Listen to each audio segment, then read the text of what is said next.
দর্শক বহুত অপেক্ষার পর আজ সাভারের জাতীয় ত্রয়োদশ জাতীয় সংসদ নির্বাচন, সেই নির্বাচন কিন্তু ইতিমধ্যে শেষ হয়েছে। এই মুহূর্তে কিন্তু সাভারের যে রিটার্নিং কর্মকর্তা আছেন তার কার্যালয়ে কিন্তু ভোট গণনার কাজ শুরু হয়েছে।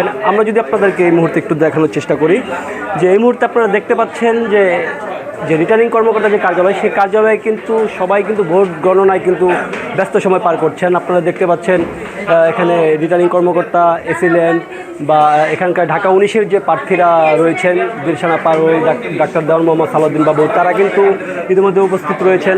আপনারা দেখতে পাচ্ছেন সাভারে কিন্তু সর্বমোট ভোটার রয়েছে 7,47,070 জন। এর মধ্যে কিন্তু নারী ভোটার রয়েছে প্রায় 3.5 লাখের মতন, এবং পুরুষ ভোটারও কিন্তু 3.5 লাখের মতো রয়েছেন। আর ইতিমধ্যে কিন্তু আপনারা দেখতে পাচ্ছেন যে এখানে যে ভোট গণনা যে কাজটি, সেই কাজটি কিন্তু ইতিমধ্যে চলমান রয়েছে।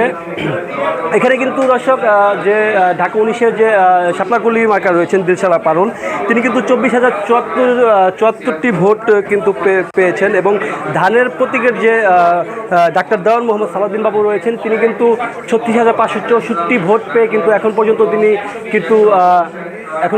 তিনি এগিয়ে আছেন। দর্শক, এই ছিল সবাই সর্বশেষ আমার কাছে।